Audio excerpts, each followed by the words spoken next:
pangalawang issue na i-discuss ko sa inyong gabi is ang premarital sex and teenage pregnancy. Okay?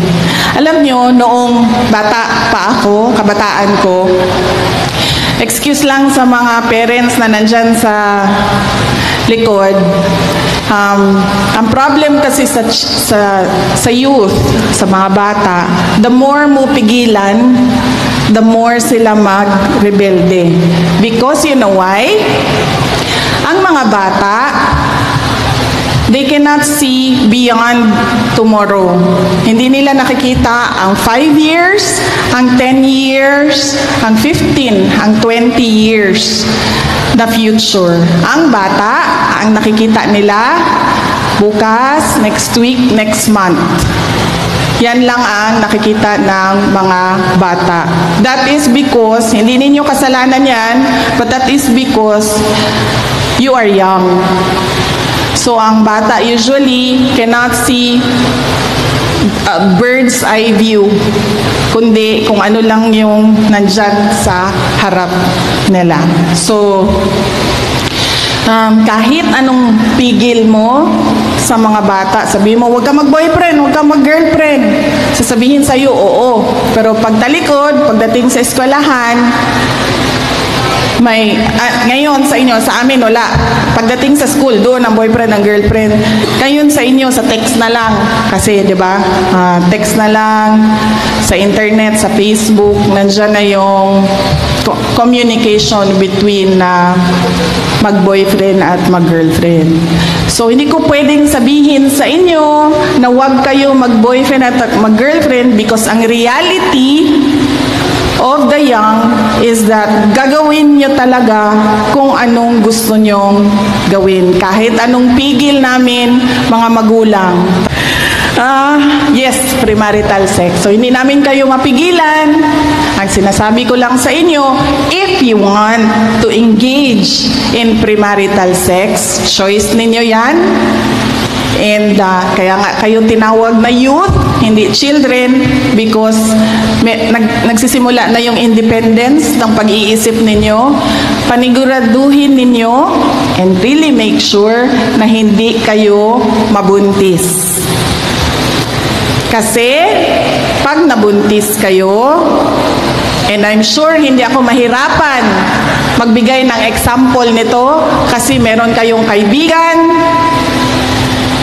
kapitbahay, kakilala na ganito ang nangyari. Nabuntis ng maaga, sabihin na lang natin 15, 16, 14, 15, 16, 17, 18, even 18. Masyado pang maaga yan para magkaanak.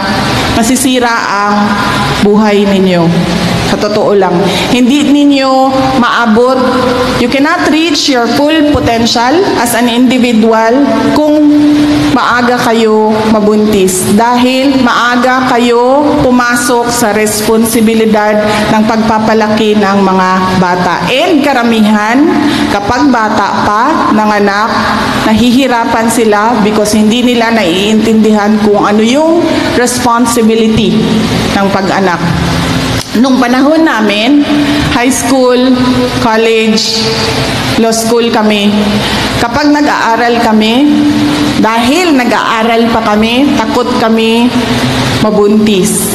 Pero nakita ko sa Davao ngayon, especially sa mga high school students namin, na mataas ang rate ng teenage pregnancy at wala silang pakialam kung mabuntis sila, iniiwan lang nila sa mga magulang nila ang mga anak nila. So ang nangyayari, yung mga lola at lolo ang nagpapalaki ng mga apo nila.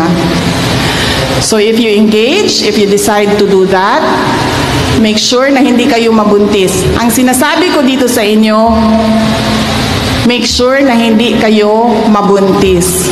Kung, God forbid, nabuntis na kayo, huwag nyo ipatanggal ang bata. Ibang usapan na yon. Kung nabuntis na kayo, huwag nyong tanggalin ang bata at itapon sa basurahan itapon sa kanal at iwanan kung saan-saan ang pinatay ninyo na baby.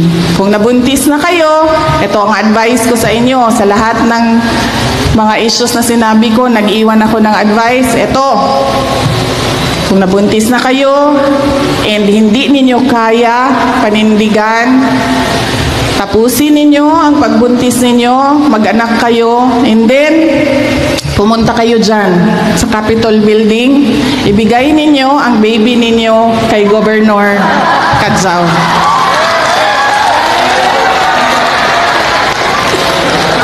Yes. Because ako, kampante ko, and I am sure na pag one day merong magdala ng bata dyan at binigay kay Governor, sigurado ko aalagaan at sisiguraduhin ni Governor ang kinabukasan ng bata at baby na yan. Okay? Hindi lang si Gob. Pwede kay Attorney Irene. Dalaga ka pa? Oh. Kay Attorney Irene. Mga tiga Sebaste, kay Vice Mayor, kay Konsehala.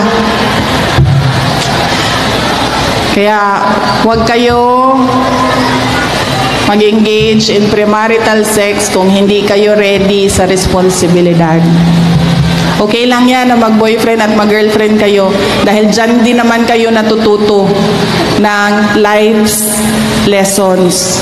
Pero paniguraduhin lang ninyo na hindi kayo mag-anak ng maaga dahil masisira ang buhay ninyo, hindi kayo makakapagtapos na pag-aaral, at kung ano yung gusto ninyong gawin sa buhay, hindi na ninyo magagawa yon dahil sa mga maling desisyon ninyo ngayong bata pa kayo. So yan, yung dalawang issues na gusto kong i-discuss at i-discuss ko sa inyo na sana paghiwa-hiwalay natin ngayong gabi, maalala ninyo na nagpasalamat ako sa invitation ninyo at tumayo ako sa harap ninyo at meron akong mga binigay na mga paalala sa inyo.